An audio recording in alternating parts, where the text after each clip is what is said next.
Welcome to Hello Port Hueneme News City Council Candidate Forum, and I'm Tom Dunn, publisher of Port Hueneme News, and today we have four candidates that I'm going to interview. One candidate, Jim Hensley, declined to participate, and I want to also thank all the people that sent in questions that we'll incorporate into talking to our candidates. The first one today that I'm going to talk to is Stephen Gama. Welcome, Stephen. Thank you, Tom. I have a few questions we're going to ask, and just have you answer them off the cuff, sort of. And I'm going to start with a real softball question for you. Okay. Why do you like Port Hueneme so much? I like Port Hueneme a lot, and I like it because I'm a beach guy, and I've always wanted to live by the beach, and Port Hueneme offered to me as a young guy a very affordable beach community, which has delivered everything I expected from it. Boy, and today is a perfect beach day. We had the Banana Festival going on. There's people milling all over the place, so I'm here basically for the same reason. I want to live by the beach. I don't want to necessarily go in the water, but I like to see the water, so we're together on that. Right. Give us some of your background, how long you've been here, what's your profession? I first purchased my first condo in Port Hueneme when I was 24 years old. It was probably the least desirable unit at Surfside 2, I believe. It's like the first one on the bottom floor right near the main gate. But at least it got me invested in the community. Since that time, I've had a couple of condo and now a house right here near the beach. And I just think it's a great place to live. My lifestyle is surfing and beach stuff, and it's just always fit me very well. Well, you found the perfect place. I like it too because it's quiet. Yeah. Not a lot of traffic. Right. What I'd also like to know is what is your background in business before up till now? Yeah, that was the other part of your Yeah. question. Sorry, Tom. Well, I've been involved in the risk management industry for my entire working life. I've worked for insurance companies as a claim adjuster, then I became a hearing representative, and then eventually became a risk manager. I worked for a self-insured, self-administered oil company called InSearch Corporation, and then I also worked for the Oxnard Union High School District as a director of risk management and safety for 17 years, just about 17 years. And what I see you working at mostly is you're down at the beach all the time, picking up garbage, keeping the memorial clean. That's I think how a lot of the people here see you and have gotten to know you. Yeah, it's kind of a combination of things. Number one, I can't surf as much as I used to, so I can't enjoy the beach as much as I used to. So I found an alternative way to be at the beach early in the morning, picking up trash and making a difference in the community.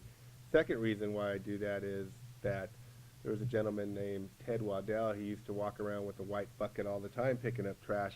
And I always said to myself, I want to be like that guy. And well, he passed away, unfortunately, and so after his passing, I decided, you know what, I'm going to try and do it, and so I started doing it, and now it's kind of like just something that kind of gives me peace.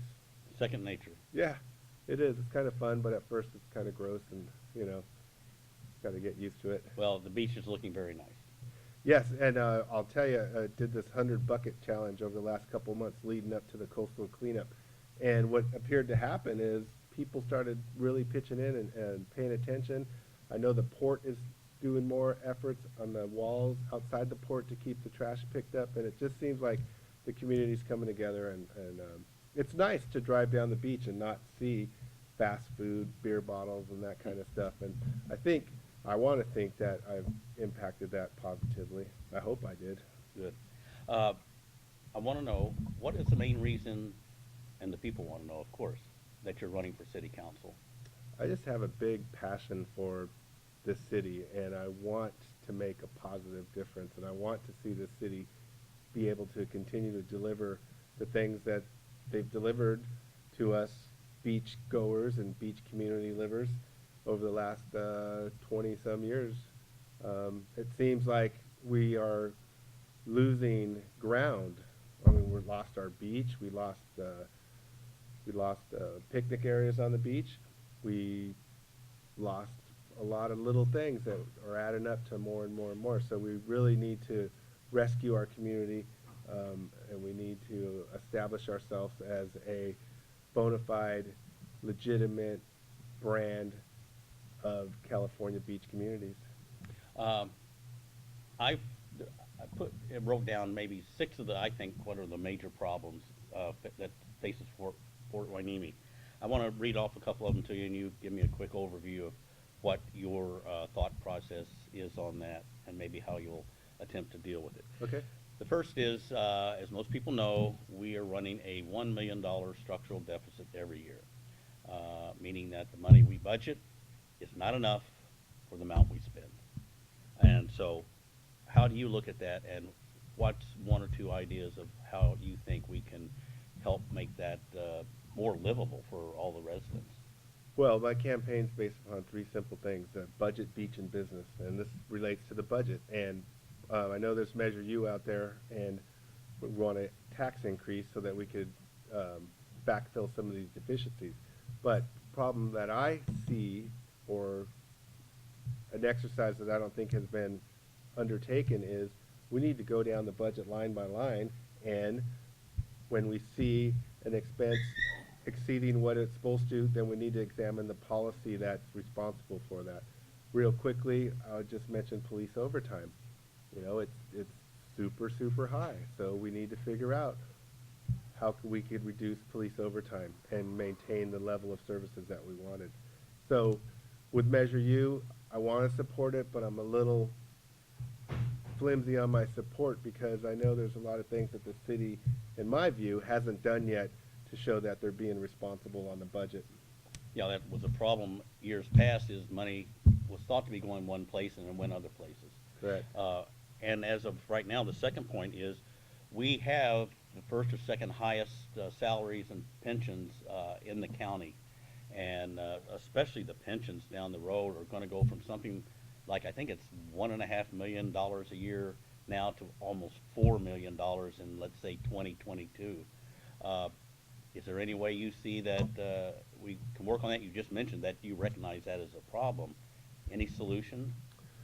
Well, I just viewed a website called transparencycalifornia.com, I believe, and I wanted to see what our police were earning, and again, we have senior level police officers earning over $220,000 in total compensation. So, you know, I love the police department, I love the community policing we have here, but I just don't understand if those numbers are true, how is it that we have police earning on top of their base salary a category called other earnings? I mean, it just doesn't make sense. And if you look at the department, what they advertise as their starting salary, I think it's $64,000 a year. So quite a leap from 64,000 to 220 total compensation. So I just think we need to rein in some of these salaries, and high salaries are going to impact your pension obligation big time. Are you aware of the, police, officers union and the city have a suit going over how much they're being paid? The police, Yeah. want one thing and the city wants another, and if I heard right, I think they couldn't really agree. They're going to arbitration or something like that. Right, and it's quite unfortunate that, again, money's being wasted like that, because the budget is an estimate, and at the end of each budget year, you're required to get an audit. And the audit is called the CAFR, and it's just kind of amazing how both sides can't agree on the audit, because the audit is what they call the actual results of the budget year. So, again, I just don't quite understand how they could not agree on the audited financials. But again, it comes back to the budget, and it comes back to each line item, and you need to look at a line item, again, back to police overtime, and see what was budgeted, and if you came over budget, ask the question why. Thank you. The next item is, water rates. Again, Fort Hueneme has, I think, the highest water rates in the county, and there has been, I think it's getting close to a year and a half, that this was brought up by the city council of trying to even the rates out between the big water users and the small homeowners. And I think if you notice around here, it is a problem because there's a number of homeowners that cannot afford to water their yards. Yeah. And you'll see brown Yeah. yards around. Do you have any idea of where the water rate plan is at and where it may lead to? I don't have any idea where they're at, but again, that's an area that needs to be looked at. And just to give you a historical perspective, when I was first in the house that I live in, Surfside Village right now, every 2 months it was $189 flat rate. My latest water bill was $290. So in 20 years, it's gone up $100, which I think is kind of reasonable when you factor in all the other things that you get when you pay for your trash and your water bill at the end of the 2-month period. So it seems to me, because I pay attention to my water bill, that I don't trust the meters, because I know that I've increased my water usage over the last 2 years due to some circumstances. For example, I moved my mother into my house, and now I have my girlfriend living with me and a dog, and we've increased our water use, and our bill hasn't really gone up that much. So I'm wondering how accurate these water meters are. It just doesn't seem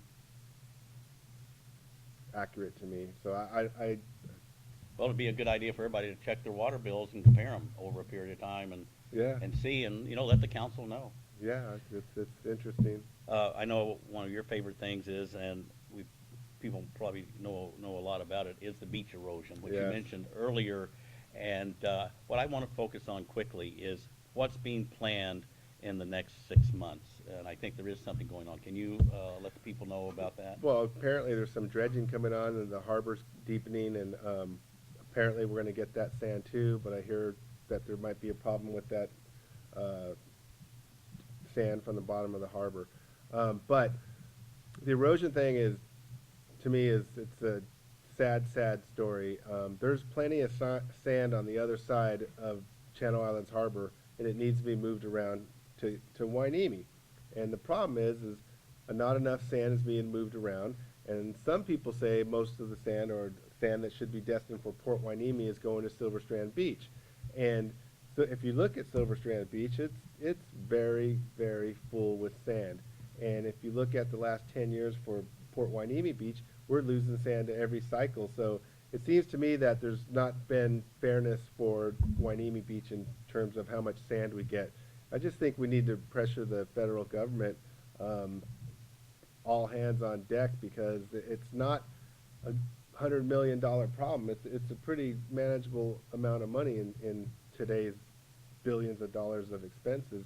But every year, every cycle, every 2 years, just like right now, the seawall protecting the port is being pummeled by the waves and damaged. And 2 years ago, the port had to pay $100,000 to fix that seawall. So letting it get to this point every 2 years is a bad idea, and this is a billion-dollar industry right there. And so I think it needs to be a higher priority, and I think we need to have a year-round beach, and we shouldn't let it run down to the point where we have the seawall being destroyed. If you're elected to the city council, I hope the city council will be in touch. We have already interviewed Kelly Long, who is the Ventura County Supervisor. She's pretty aware of the problem. Kelly Long is great because she's an engineer, and she understands this, and she understands that if you have a seawall that fails every 2 years, it's getting weaker and weaker and weaker over time. So I'm so excited that Kelly Long is our supervisor, and she does a great job representing us, and the fact that she's an engineer, I think, is going to help us greatly. And I also will be talking to Jackie Irwin shortly, and also Julia Brownlee. Nice. And she's in Washington. She's a congresswoman, and all Right. of them will be talking to them, and I'll have various people from the city, the port, and join in on a round table, and that has to be one of the biggest priorities. Right. One of the things I said the other night was that I want to become the Andy Dufresne of Port Hueneme. And what I mean by that is I want to write a letter every month until we get what we want here. And Andy Dufresne in the movie Shawshank Redemption wrote a letter until he got the library established. So that's how I feel very passionate about it. And I know the sand's there. It's stacking up over there on the other side of Channel Islands Harbor, and we need it over here. There's one other major issue, and that is the city's insurance policy issue, mainly about, you know, not sexual harassment or just harassment in period. Right. There's been a couple suits filed. There's a couple pending. Being in risk management, are we approaching that right? I don't think so. All of us at home, what do we do every couple years? We shop our insurance around.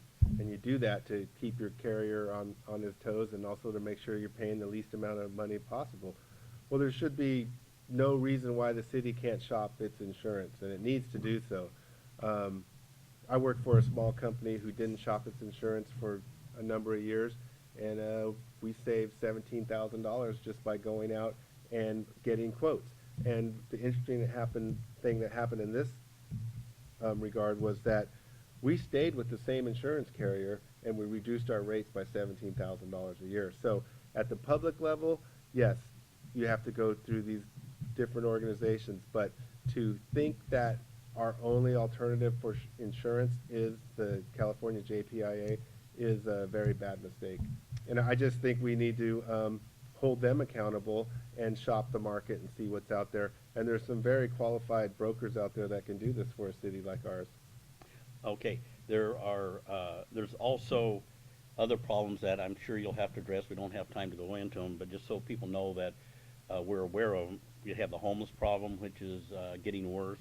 We have traffic issues as the port increases its business. We're going to get more traffic on our streets. We have infrastructure, the water mains, and different things like that. We also have firework and graffiti problems. So your palette will be full with major and other issues that the people living here have to deal with. Right. Let me tell you, if I were to be elected, it's a job that is a very, very serious job, and it's probably in the category of thankless too. I mean, look, there's 3 seats open and there's 5 candidates. I mean, this is not a highly desired job. To make, I'm not under any false impression that this is going to be easy. But one thing I can bring to the table is somebody that cares a lot about this city. I try to take actions on myself, by myself, to lead an example that, hey, if everyone pitches in and just does a little bit, then we could all make things better. So I think on all those problems, that if we work together as a community on them, I think we can make really good progress. 2 more quick questions. One is,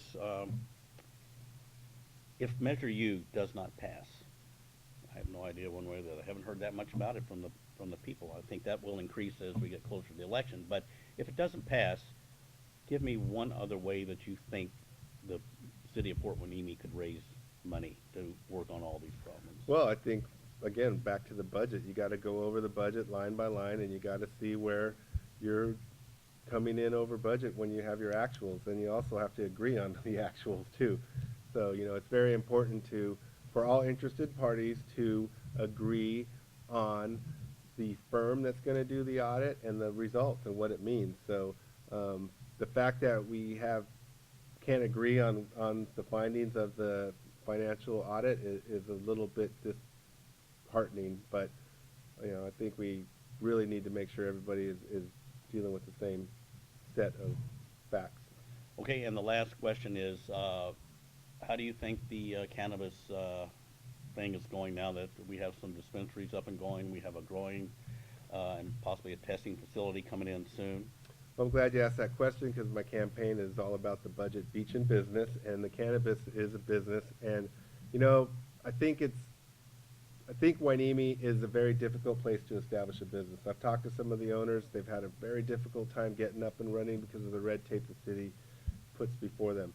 Putting that aside, when it's my understanding that there's 11 permits issued, and that it just seems to me that there's going to be winners, there's going to be losers, and hopefully when the losers are identified and either out of business or losing their market share to the point where they can't stay in business, I hope it doesn't bring the city down. And my concern is that other cities are going to jump into this bandwagon and I don't know, this is a very small city, and to have 11 dispensaries in a small city like this, I think might be a little risky. There are 3 current, there are 8 that are in the process of getting their license. Some may not.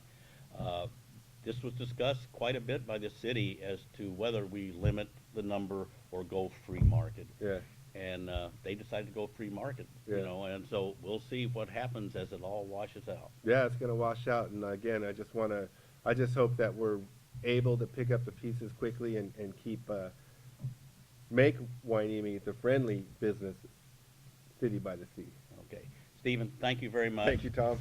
Hope Appreciate the if time. you get on the city council, you'll work as hard as you possibly can to keep this the paradise we love. Well, I'll try. Thank you.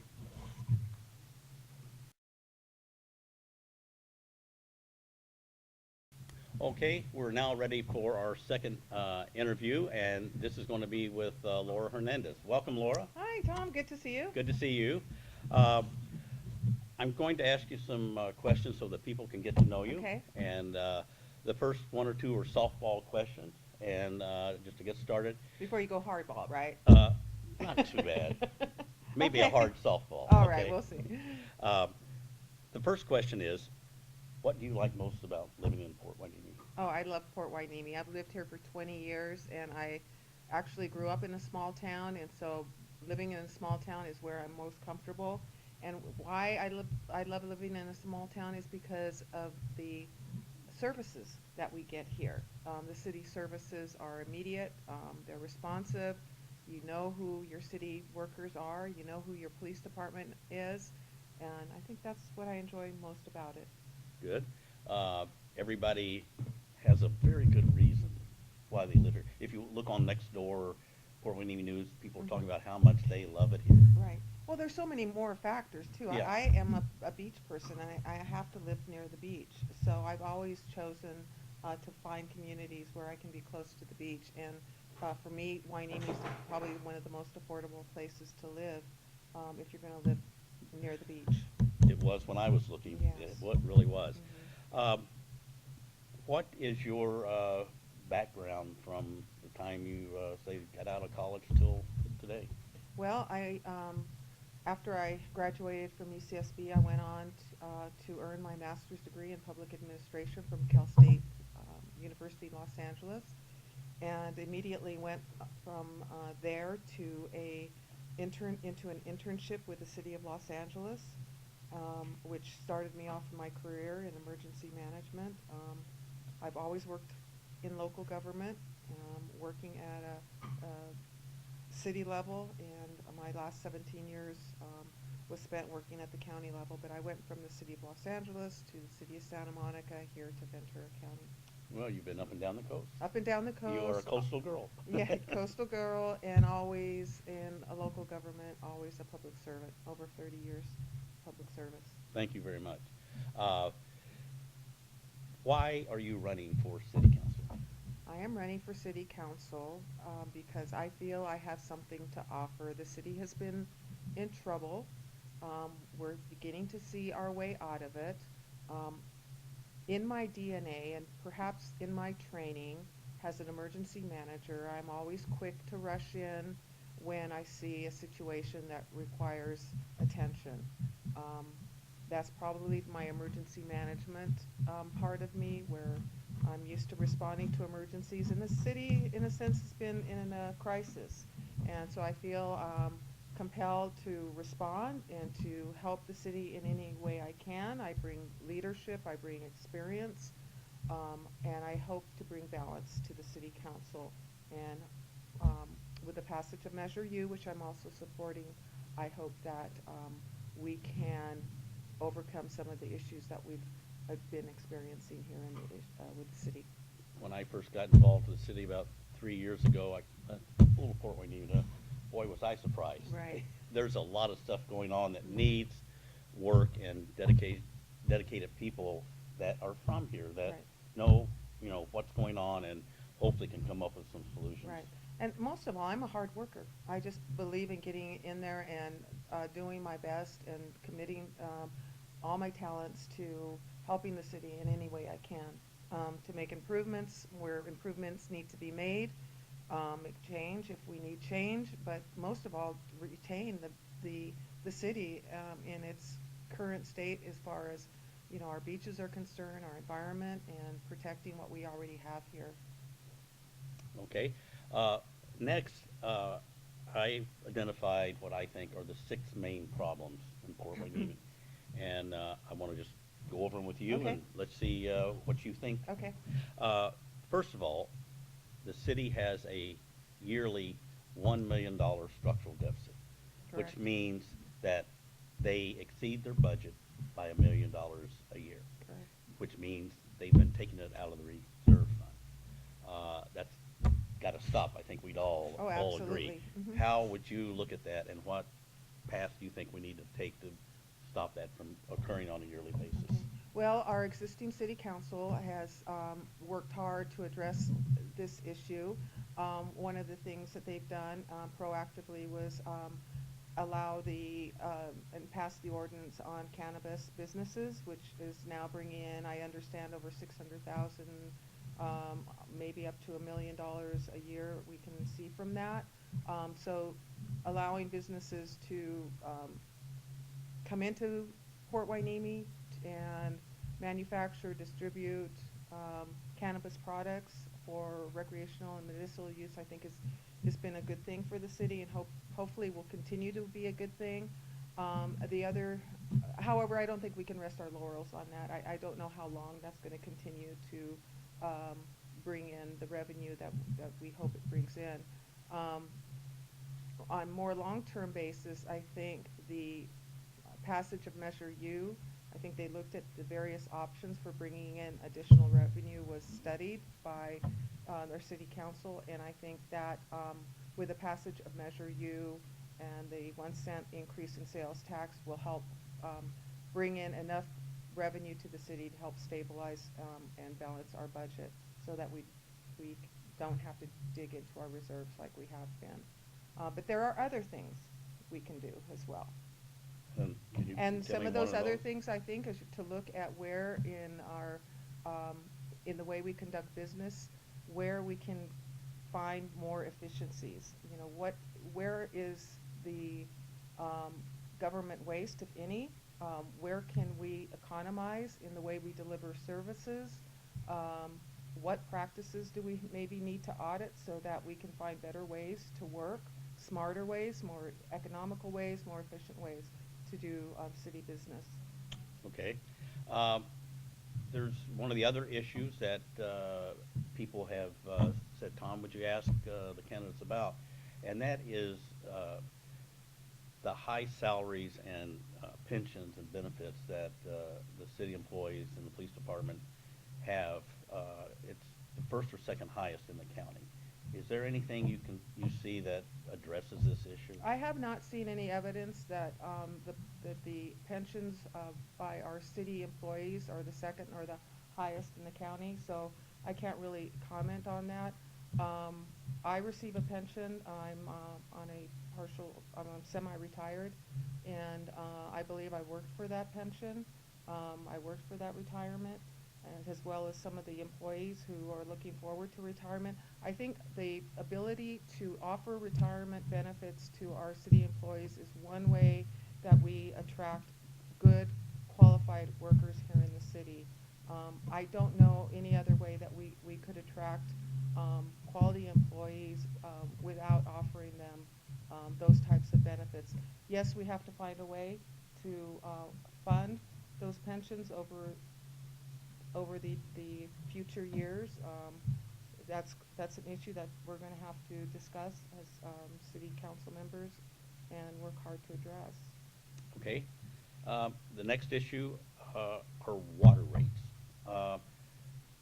The city council, going back almost a year and a half, has been looking at how to even out water rates. It seems to be lower for some, higher for others, and if you notice, there are dry lots around Port Hueneme where people say, I just can't afford the water anymore. Mm-hmm. And they've been looking at it for way over a year.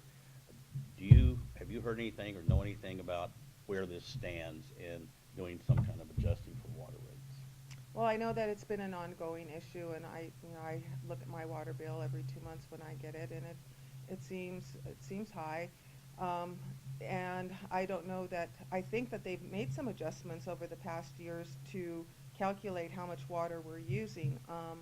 I think it always deserves examination. And if our public, if our citizens feel they're paying too much for water, we need to look at that. Water is a huge issue, and we need to address the the drought restrictions. And we know it's going to come up again where we're going to enter into a drought season. How that affects our rates, I'm not I'm not really sure, but we need to conserve our water as a natural resource, and we need to find ways to make it more affordable for our community. If the rate system needs to be reevaluated, well, that's something we're going to have to look at. Okay. Another big issue comes up, really big every 2 years, is the beach erosion. I think we have something coming down the road in the next couple months. What's your understanding of what that will be? When I first started with the County of Ventura, has the county's Assistant Director of Emergency Management, I had been approached by a researcher who was researching the beach erosion here along our coastline and warning us that it was going to be a huge problem. And this was over 20 years ago. I know that the county, when they dredge the harbor, that we get the sand to help replenish our beaches. It's going to be a constant thing that we're going to have to look at to make sure that we get enough sand to replenish our beaches.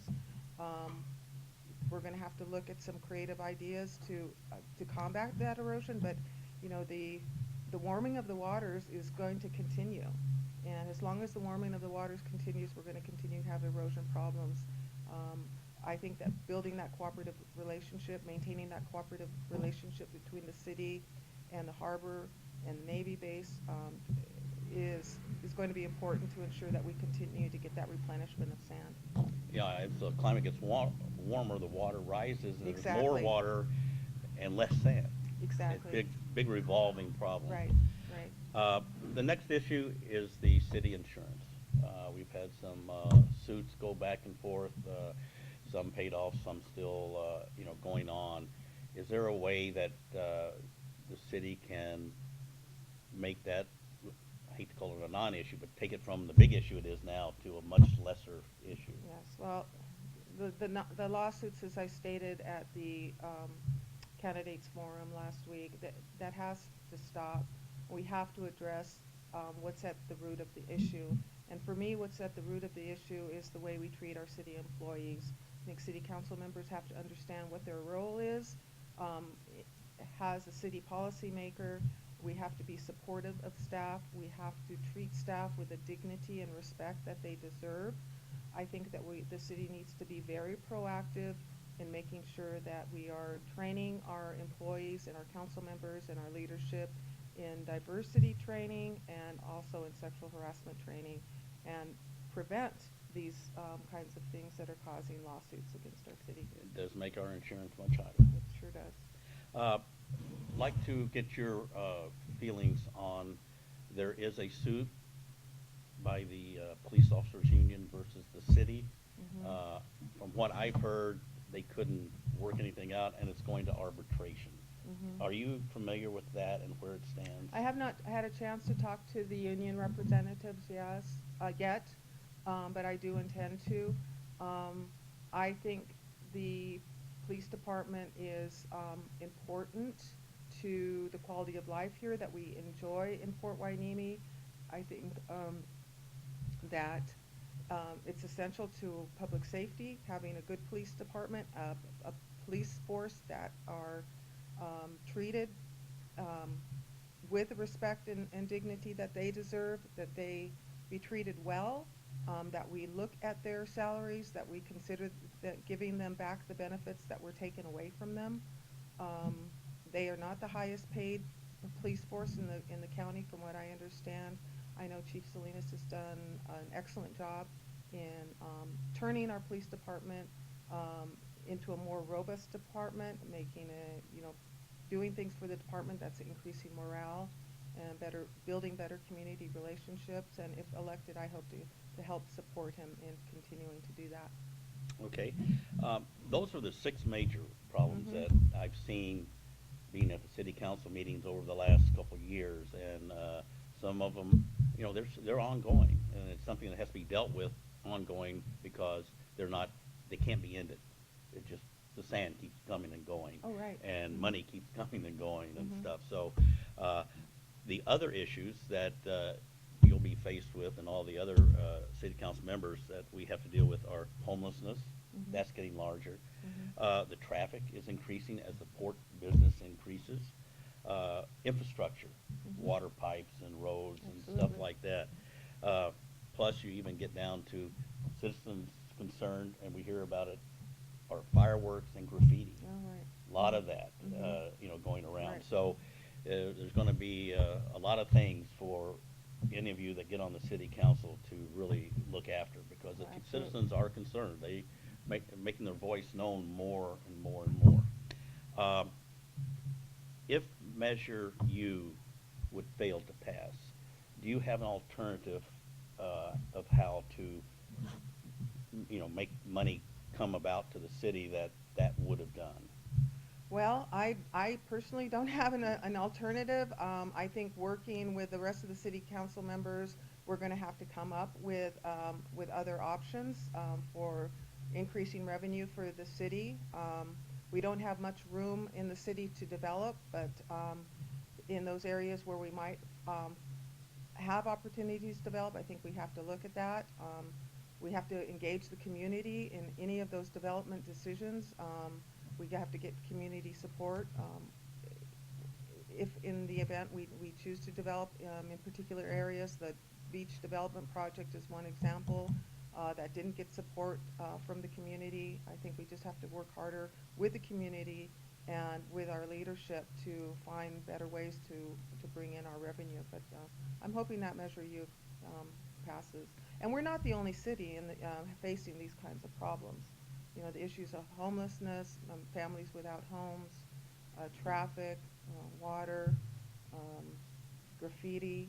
Uh, these these are common problems throughout the county, throughout the state.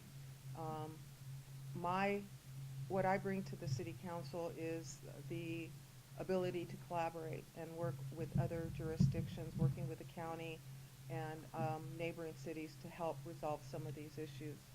Being small and landlocked and bordered by the Navy, it does make it very difficult to Mhm. find additional ways to create revenue.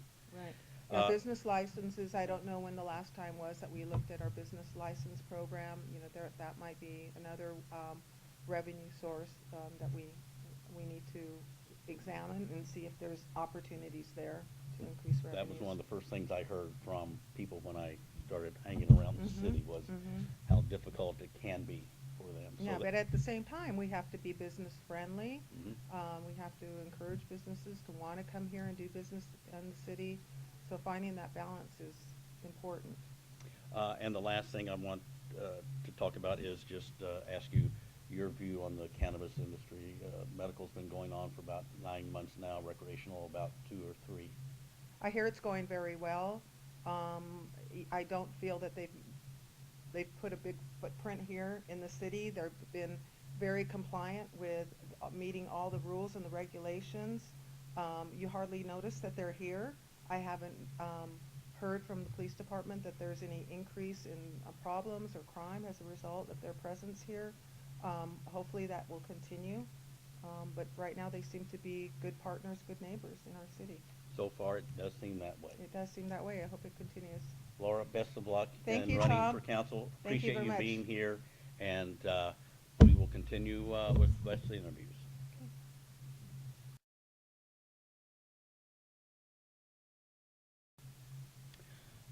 We are now with our third candidate for the Port Hueneme City Council, Rich Rollins. Welcome, Rich. Welcome, Tom. Good to see you. And we're going to start off with a softball question or two, and then There are no softball questions. you found that out in your short time in That's right. doing this, right? That's right. Everybody wants to know something, so Okay. that's what all these forums are designed. The first thing I'd like to ask you is, what do you like most about living in Port Hueneme? I lived for 30 years in Los Angeles. And while there's a lot of opportunities there, and the weather was nice where I lived, nonetheless, I like living in Port Hueneme because I like the small town atmosphere. We have a city of under 20,000 people, and it's kind of nice to get to know everybody in the city, from the city staff to the local people. I've volunteered much of my time working here at this museum, getting to know a lot of the families and the kids through the tours, and then getting to know the kids at Miranda Park and their families. And I love this small town atmosphere, and that's why I like best about here. That seems to be a running theme with everybody that lives here. And it's good reason to beat that, you know what I Right. mean? What's your background? I know you've been involved with cities most of your professional career.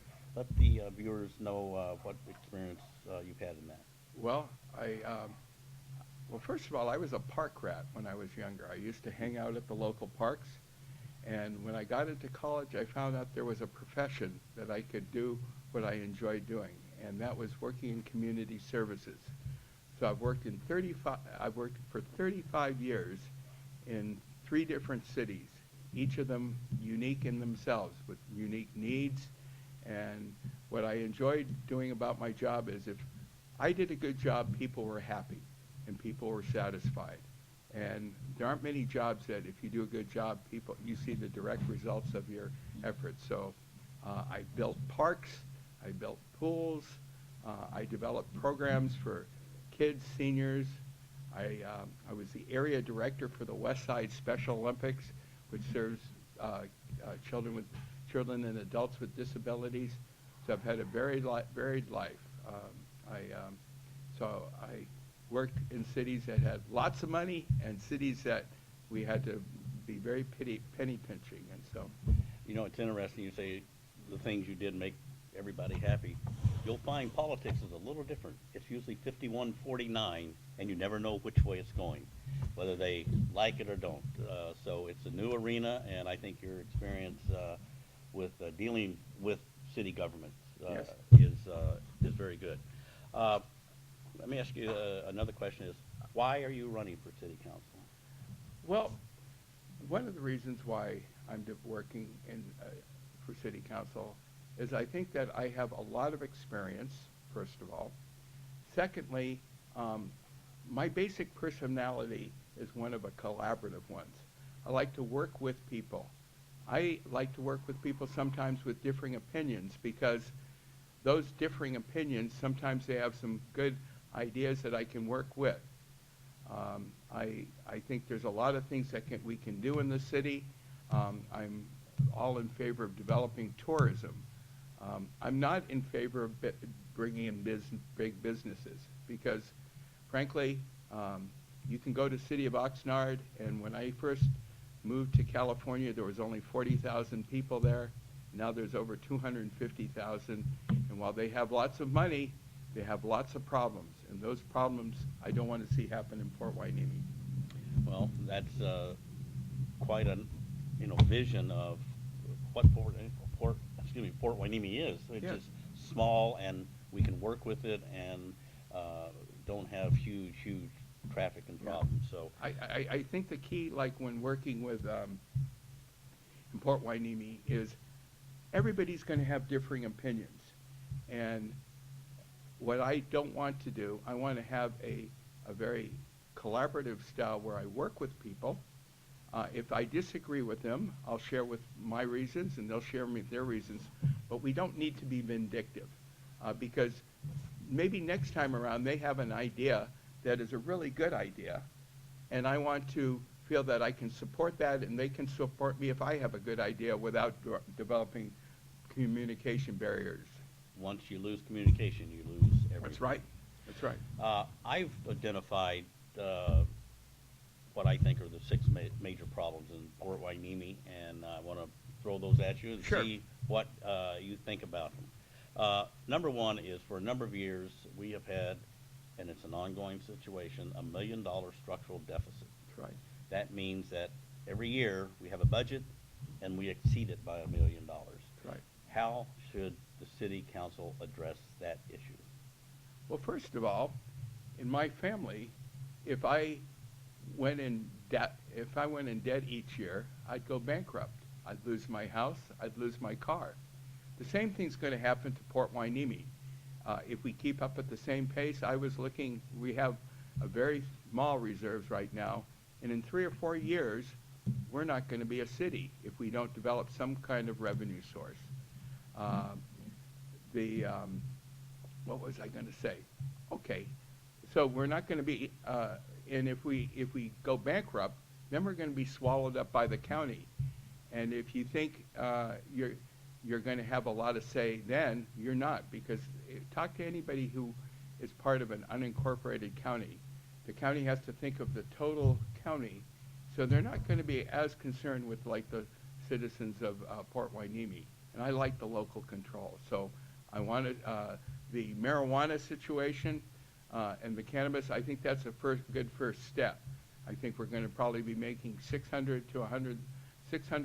to $1 million each year.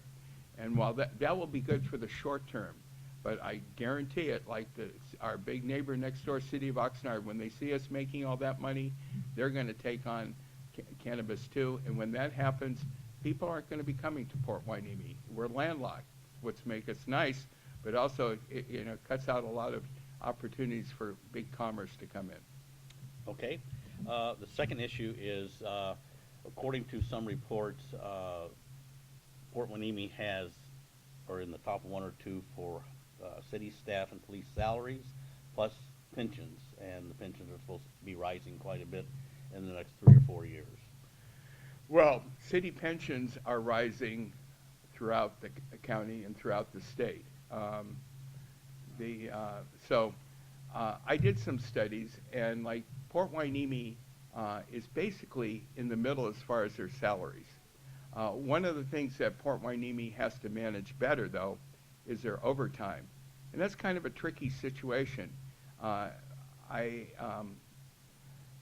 When you have a lot of overtime, it usually means that you don't have enough staff to be able to handle the day-to-day operations. And overtime costs a whole lot more. So in many cases, it may be better for us to hire 1 policeman or 2 policemen, and that will cut down the overtime. And even if the budget stays the same, at least we have 2 more feet out in the community, making our community safe. One of the things is we are perhaps one of the safest communities in all of Ventura County. We have a very low crime rate. Our police, I would say, is very similar to like what Mayberry police would be. They really care about our community. I know the police go to senior citizen homes where just to check on them to make sure they're okay. You're not going to get that if you get part of a larger organization. That's true. The next issue is, and this has been going on at the city council for over a year, close to a year and a half, is the water rates. They've been discussing that, trying to equal out the rate for the big users versus the smaller user. And as much as time as you spend in the city, I'm sure you've noticed the number of brown lots in the city, because the people say, I just can't afford to, water that much to keep my lawn green. What do you think should be done about the water rates? Well, okay, there are a couple different questions there. As far as like, the landscaping, and if you can imagine, when I worked for the city of Santa Monica, I was in charge of not only the recreation part, but the landscaping part.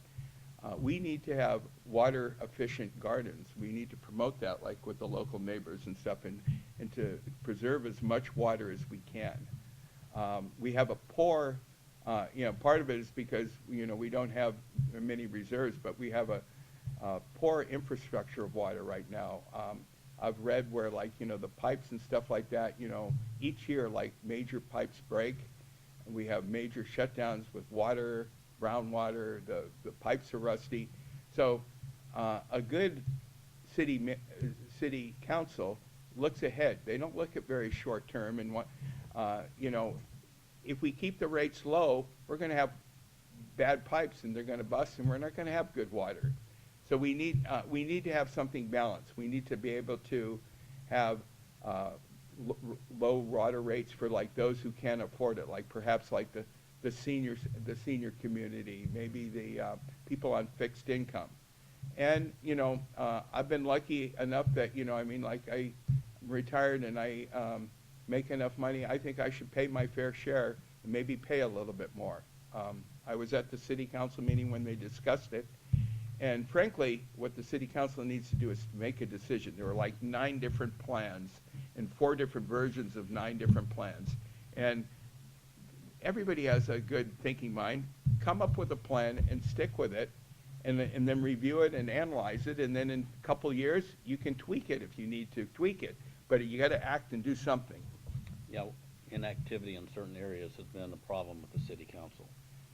So I hope something can be done on that. And that goes back to the fact that, you know, you have people like butting heads and stuff like that, and even when they do come up with a good idea, you got another side that's against them just because they don't like the person, not because they particularly think it's a bad idea. Another person give them that idea might think it's a great idea. I hope that changes. Yes, it will.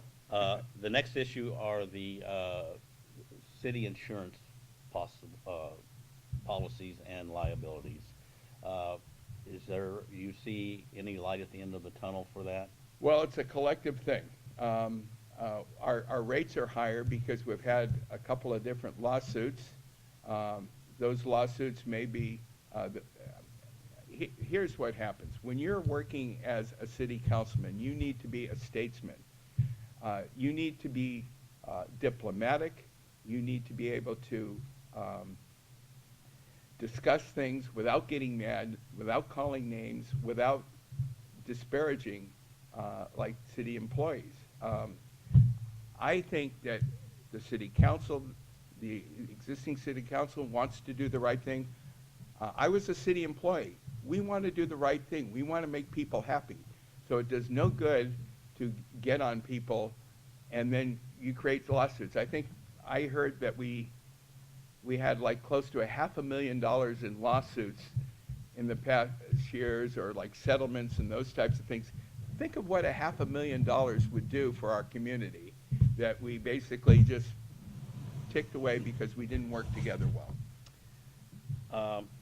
Another issue is the police officers union and the city have been going against each other. I think there was a suit, and I don't think it's gotten settled, and so I believe I heard they're going into arbitration. Can you update us on, do you know anything about that situation? Well, I'm not privy to arbitration and what they're negotiating, but the thing is, the police have a very difficult job, and so police, they have better pensions than most of the community, but you know, they kind of deserve it. They put their life on the lines all the time. I think that there has been some talk about contracting, the scary word. I've worked in cities, and it's good to contract out special things. Like, for example, if you're to contract out tree trimming, if you're going to contract out one-time things. Your ongoing police force is part of your team, and you need to kind of be intricately involved with them every day. They need to be in tune with what you're doing every day of the week. And if you, when you contract out, you lose a little control from the city. You may get the best deal in town, but you know, if something special happens, like for example in Santa Monica, we had a windstorm and we contracted out for a while for this particular company. Well, that's not part of your contract, so we're going to charge you up the yin-yang for that extra things that weren't part. We're going to charge you double and triple and overtime. And another example of contracting that came up recently was the animal control. You know, we contract out animal control because they have a no-kill policy. All of a sudden, like, our rates went up like $80,000, $90,000 for the year.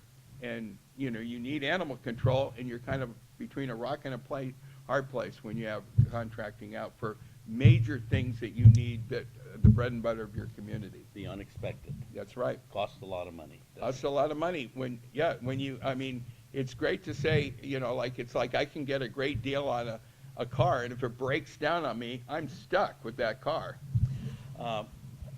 Last question is, want to find out if you're for Measure U. If it doesn't pass, what can Port Hueneme do to make up for the amount of money that would raise? Okay. I think a Measure U is kind of a stopgap measure. There's been some talk whether or not there should be a parcel tax and those types of things. The thing is, again, we're running $1 million in debt each year. The cannabis will help, but it's no silver bullet. We're going to have to get some money coming in on the short term. Now, with that, I think we need to make sure that we budget and live within our budget. Just because if we get a short windfall, we don't want to spend over our means. All of a sudden, people get more money in for a short period of time, and they want to do feel-good things for the community. This is my community. It's your community, and we gotta keep within our means. One of the things that from my recreation and parks banner is I think we can have quality tourism here. My goal would be to bring in various different, very similar to the Banana Festival I went to today. Bring in various different events and things like that that will bring the outside community to see our nice city, spend their money here, and then move on. And so we don't have the long-term effects of heavy density and that type of thing. So good quality tourism is a way to, I think, bring in some money. I would like to see us maybe develop some special theme type things where you go to Port Hueneme and it's the only place in Ventura County to come for that. And so I'd be looking for different creative ideas for them to come in. This museum is a treasure. We have butterfly gardens. Like while I was waiting for this interview, I was talking to all the people looking at the butterfly gardens, looking at the beautiful things in our museum. I just last night went to a movie in the parks, and while a lot of Port Hueneme residents saw Greece, there was a whole lot of people from outside of the community, as far as the valley, coming to see movies at the park. And did the city spend that? No, we worked with the port, and they paid for it. So we didn't have to do that. Creativity. Yeah. Rich, thank you very much Thank for you. being here at the interview, and work hard, and if you get on the city council, we'll all be rooting for you. I appreciate that. Thank you. Thank you.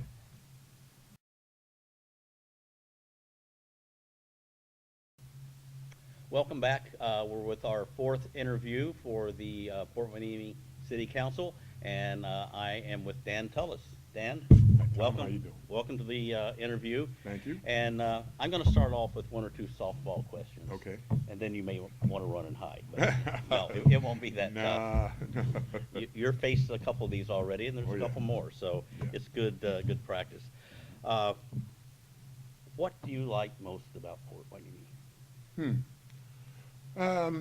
I think, number one, it's in Southern California. Great place to live. It's got a small town feel, but the port kind of makes it international. Mhm. And really nice beach facing in a direction that makes it so that you can actually spend a lot of time at the beach and not worry about getting washed away. Lots of very nice people. Atmosphere is good. I mean, it's got a little bit of everything. And hopefully, if I can get in there, I intend to bring a little more good stuff in. Well, how long have you lived here? I've lived in Southern Since- California since the mid-'60s, but I've lived in Hueneme about 13 years. Yeah. We all refer to it as a paradise. Yes. And that's what, I think that's what you were describing. Give us a little bit about your background, what you've done growing up, and what your interests are. Well, I'm an Air Force brat. My dad's last duty station was at Oxnard Air Force Base, which is now Camarillo Airport. Ah. A lot of people in the area didn't know that. I didn't know that. And we came here from northeastern Canada. Goose Bay, Labrador has Oh, that's way up there. way up north. Yeah, Goose Bay. It's as cold as There's it only sounds. goose up there, right? And a That's few right. other That's fortunate right. people. A few right? fortunate people and a few other bits of wildlife. And we moved here in November of '66. So we moved from northeastern Canada, where we were pretty much chest deep in snow, to sunny Southern California. You didn't have the right clothes. did you? Oh, did not. We walked around in shorts and sandals, and everybody said, "Aren't you cold?" It's like, I'm sorry, it's 55 degrees at night. I'm sweating. I don't know about you. So it's, I've acclimatized, so I can handle the 55. I don't sweat at night anymore. But it was beautiful. And then I went to Camarillo High School. My parents said, we heard you singing in the shower. You have to sing. So they made me sing in high school, and I joined a group called the Today Generation. We traveled around Southern California. We won a big national contest at Knott's Berry Farm, and that launched me into an acting, singing career. And as I used to say, I can sing and act, and I can dance if you're desperate. But if you need a 240-pound dancer, you may want to rethink your show. Never turned down a gig. And I never turned down a gig. I ended up doing one where they needed him to be even bigger than 240, so I was Oh. fine. I was fine in that one, and I've been doing it ever since. Traveled around, as I said, from Melbourne, Australia to Belgrade, Yugoslavia, doing Showboat because I sing Old Man River, and I can do it like this. And that's gotten me 20 productions of that all over the place.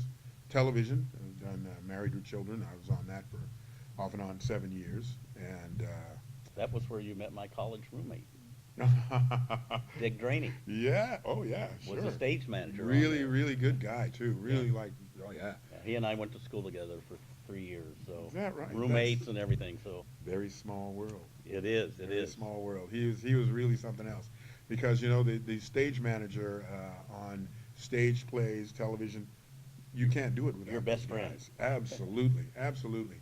And like I say, with the crew, I thank the guys, the young man and the woman who handled the sound and that sort of thing over at our forum the other night. And I said, look, I learned a long time ago, you always thank the crew, and you never, ever do anything wrong with the band. Because if you're a singer, Oh, they'll throw notes at you you haven't heard. exactly, so you don't want to do that. And that, you know, is a teamwork kind of a setup. So ended up performing at Ventura College, went to Long Beach State, and pretty much got a springboard into a career because I did Old Man River on a TV movie just after I got out of college, and Wow. that kind of got me going. So, Okay, now, I've identified 6 problems, Mhm. what I call major problems in Port Hueneme that, going to city council meetings for 3 years, most of them have gone on, and once, sometimes you even get a solution, they're reoccurring just because of, let's say, like the sand erosion. yeah, oh, That yeah, doesn't go yeah. away, Yeah, it comes that's back, you yeah. put it back for a little bit. cyclical. Yeah. The first one, and this is what they've been dealing with for close to 8 years, Mhm. is the $1 million yearly deficit. It's called a structural deficit, which means you have a budget, Mhm. but you're spending more Yeah, on concrete things. yeah. Do you have any idea of how the city could best deal with that? You know, I think I'll know more hopefully here shortly when I win and get in there and get a look at what's going on. The difficulty, as I see it, is, especially from the outside, if you don't know what the problems are, you obviously can't come up with a solution. But one of the problems, as I see it, is obviously with a shortfall of income, then there has to be some way to increase that. And in my opinion, as I've said before, I think that this area could do more with entertainment by bringing in groups or a person or get film and that sort of thing. You got a beach that can be used. It can be dressed up and used. So if you get that sort of an income, that's temporary, yes, but the word gets out that this is a good place to be. I think that by improving that, you also, when you bring people in to go see a show, they want to eat dinner somewhere. They want to go and grab something at the store on the way home. There's all kinds of ways to build it up just using the entertainment aspect. Now, once you establish the fact that this is a good place to be, then the word gets out and more people want to come and check it out. Even if they only check it out, they come here temporarily. I understand that now we've got the cannabis dispensaries that are coming in, and they've already started to pay off. But as someone mentioned, if they do well, other communities are going to look at that and say, because that's what they do. The difference between being a leader and a follower is you're the guy out in front showing them what they might want to do. Sort of like when NASA sent up missiles and they exploded, they didn't call them failures. They said they're learning experiences. because now you know what you need to fix. So I think with the economy, it's the same thing. Right now, wages are going up about 1.8% in the country. We have an opportunity here, especially with the port, to do a little better than that, I think. Very good employer for the city. Yeah, absolutely. The second issue is, and there's some reports out there that Port Hueneme, the city staff, police, whatever, they rank up on the top of high salaries and Yeah. pensions and everything. Is there any way to deal with that? You know, I was literally just standing outside talking to a guy who just retired as a railroad engineer just last year. Mhm. And we were just talking about that very thing. He's talking about pensions and how certain unions have lifelong pensions. My difficulty with police, fire, the people that are first responders, public safety people, it's very difficult for me to tell a man or a woman who is going out strapped with a gun or running into a burning building that he shouldn't get paid, and that he shouldn't, if he risks his life, be compensated even after he retires. I just have a difficulty with that. And I also know that my dad served 20 years in the Air Force, helped me put all 6 of my brothers and myself and sisters through school. Can't do that now. No. They've had to change it. Can't do one hardly. Exactly. And what I didn't get a chance to say to the railroad engineers, we know that one of the problems is the base. If you don't have income going into those systems, then they can't survive. The more machines take over, there's fewer pensions being funded because there's no money coming in. What do we do about that? I don't know. No. I really don't. Because obviously, I'm in a business where I can keep performing because you're not going to replace most of us with a machine. But if it's a guy that drives a car, now they got cars that don't need a driver. They got trucks that don't need a driver. What do you do with him? That was exactly the same question that was asked 50 years ago when they brought in the first computer-driven machines at General Motors and Ford, and they said, listen, we got these things coming in called computers. They're going to take the jobs of 10 men, each one of them. They said, what are you going to do with the 10 men? Oh, we'll retrain them. Charlie over there has been working here for 30 years. Train them to do what? Their answer was, well, we'll retrain them. We put the machines in, and Charlie just got pushed aside. So we need, to me, if we can find a way to incorporate Charlie, even after his 30 years, if he wants to keep working, get him another gig that he can do where he can help with kids or he can mentor somebody, but he has to get paid for it. But that's one guy.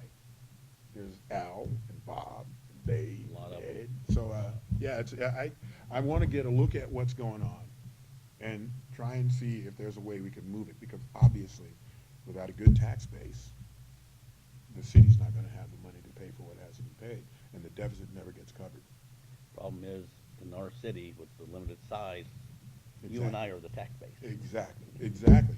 And with our law enforcement situation, as I understand it, I was just talking to some more police officers today, they're 2 people short now, not including the 3 people that are injured. Mhm. And as the chief said the other night, 1.5 police officers per 1,000 is standard in the county. Hueneme, with 18 active police officers and 23,000 people, is under 1. So it's very difficult to tell them, no, you can't have any more money. You cannot be compensated, even though you're working overtime all the time. Take that cast off and get out there. Yeah. Good luck with that, Yeah. because you don't want that guy hobbling into your house to drag you out when you're in trouble. The next question is, we have very high water rates in Port Hueneme. I've mentioned this to all the other interviewees. If you drive around, you see a number of front yards that are brown and dirt. Yes. And they say, I just don't have enough money in my budget to put water on there Yeah. when I need it for cooking. Yeah, and bathing. Yeah, I bathing. mean, you know. So, do you have any insight into what can be done with it? The city has been for the last year and a half studying various water plans, and they haven't been able to come up with an answer. I'm sadly, I'm going to have to say that I think it's going to take a shift change in our, shall we say, suburban attitude about front yards Living and style, backyards. yeah. Exactly. More succulents, more perennials, things that don't need a lot of water. Oddly enough, again, this is weird. I was watching the show last night, and the guy was describing why we had lawns. And it started with the British. Most countries don't. Most countries do not. You've been around. Yes, I have, and they do not. And literally, if you look at the grasses that are growing in the United States, almost none of them are native. They've come from other countries, Europe Bermuda. and Asia. Bermuda, Dakota. that's not here. Okay, so most of the lawns in the United States were created by somebody who decided that this would look good. And then, if you didn't like it, that was too bad, because you were either in a homeowners association or your neighbor said you're dragging down my property value, you got to build your lawn back up. But the fact is, most lawns would normally grow, and they would be like what you see when you see driving down the road. The natural lawn, Along the beach. it's not cut. It just grows. Well, you put in short plants that don't need a lot of water, and that will solve a lot of the water problems, but you've got to get people to understand that that's what needs to be done. And in Southern California, when it doesn't rain, then everything turns brown. The fire in Newberry Park about, 15 years ago? Mhm.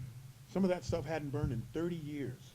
They said that the firefighters would be over here taking care of a big blaze over here, and they'd look 100 yards off in the distance, and there'd be smoke coming out because the fire had burned under all that stuff and popped out where it was a weak spot. And so that's because we don't have enough water. This is a desert. If it wasn't for Mulholland, this would still be a desert. China Basin, remember There that? you go. You Yep. were in the movie. Yeah, I remember China, was it Chinatown? Jack Chinatown, Nicholson and yeah. Faye Dunaway. Right. Absolutely. The next big issue, and they don't get smaller, No, they don't. beach erosion. Oh, yeah. Well, this is so weird that these all fall into place. Anybody know what just happened in Indonesia last night? An 7.5 earthquake. They got a tsunami. And it took out, at the beginning, they knew about 400 people in one town. There was another town nearby they couldn't get to yet. Beach erosion, just like anything else, is natural. The difficulty is to keep finding sand to put it in, or find a way to baffle it, is all I can think of right off the top of my head. Something out in the water, subsurface, that keeps it from flowing out, but forces it back in as the water comes in. I'm no engineer, that just came to mind. Maybe it's something that can be Sandbars, done. is that- Sandbar, something that is a block. They built that whole thing over there in Arabia, where the guy built a resort that looks The like islands. a palm tree. Yeah. He just put it out. Look at what the Chinese are doing in the South China Sea. Built islands. Build an island and put a military base on it. Telling me we can't do something like that out here that's not gonna cost an arm and a leg? And if it's below the surface, nobody can complain about it like they did with the, let's not have all this wind turbine stuff out there, it's ugly. Yeah, but so's a dark house, Yeah. you know? So, I mean, there's some things that we're gonna have to look into and sacrifice, and the sacrifices across the board. So some people are gonna have to give some stuff up. But water, there's gonna, if I get on the council, like I said, it's about hearing. I wanna hear what people say. Hopefully there is some guy with an idea about what to do with the water, and he needs to be listened to. I just watched a thing the other night. One town literally took the part of the town and they built the thing around it, and they called it an entertainment zone. They put in restaurants and theaters and movie theaters, and they made it so that people could park outside and walk, and they got to know each other. Mm. And they literally became neighborhoods where they say, hey, how you doing? And no Remember cell that? phones, no cell phones. Well, see, that would be really nice. But you remember that, right? Yes. When people used to wave, Sit out on your driveways and talk, neighbors come over. just sit there and have, Coke and a smile, Yeah. So, It's interesting, when I first, again, got involved here, the first thing I heard was, nobody listens to us, yeah. the residents from the, Yeah. and there is something coming down the road that city council has approved called the Citizens Advisory Commission, where there'll be committees set up so that the city can ask the people what's going on and find out, and the people can go through a committee and get it up to the city council. So that's a very important thing that needs to, start off, and it will be very shortly. Well, to me, teamwork is the key, and the question in that is, if the city council wants to be the captain of the team, but they don't listen to the team, then they're leading nobody. It's nice to be leading each other around in a circle, and I'm not accusing anybody on the city council of that. I'm not doing that, but I'm saying that if we don't listen, we may as well, be leading ourselves around in a little circle. Because if you don't have the support of the team, you're wasting your time. Well, you'll understand this, Mhm. even though a director of a play or a movie has an idea, if he forces it on people and they don't understand why, or That's right. vice versa, you got a problem. That's right. And it's going to show. Mhm. You hear about directors or stage managers who do something, say what it has to be, and most actors, most performers will do their best to make that happen, even if it doesn't make sense to them, especially if they're getting paid. But please, go But ahead. if Tom Hanks had something to say, you might listen You to somebody like might him. listen to Tom Hanks. And there are people, I found this out, in our community, the retirement, half of it's a retirement community. There's a lot of people that were professionals or in businesses where they were having to make a business run or Right. advise a business, and they have ideas and stuff. We need to get them involved. Definitely.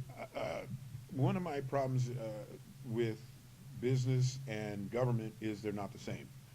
But, as you say, if you have an idea about how to move money around efficiently, that could be from your business. The difference is that government is not in it for profit, but you're supposed to have a balanced budget too. Mhm. So you're not supposed to spend more than you have. I mean, I've tried that, it doesn't work. You know? Who do you know that hasn't spent more than they've got for a little while? You know, so, but try living on cash and see what happens. Yeah. You make a lot of different decisions. Oh, yeah, most definitely. Two more questions. Sure. Uh, If, well, first, are you for Measure U? Wow. I find myself in an odd position, which is kind of interesting for what we're doing here. It's a nonpartisan race, so I actually have to think in more than one direction. Measure U is what I was just referring to about the law enforcement being compensated.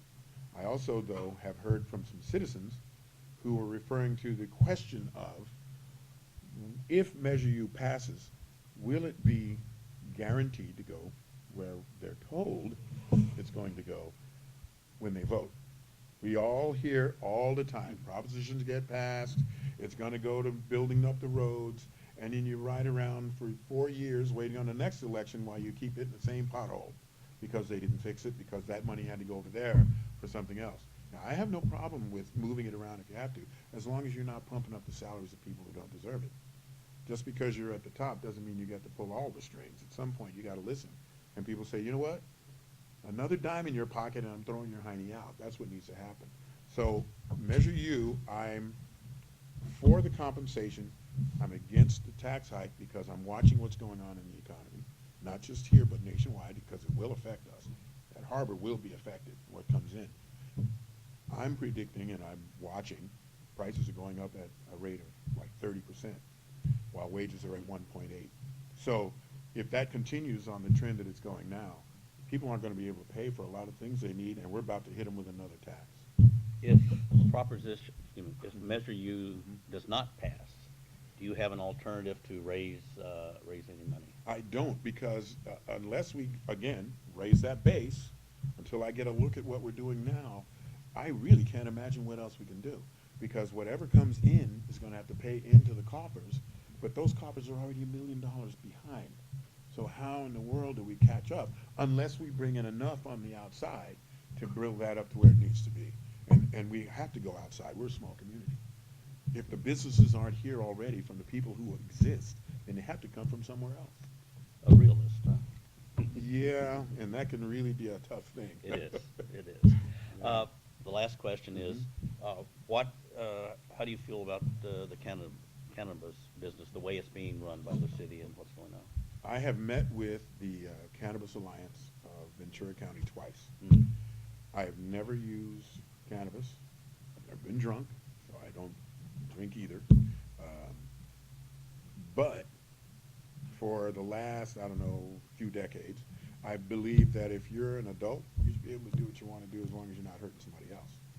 And so cannabis has proven over and over again that it is safer than a whole lot of other kinds of mind-altering things that we do.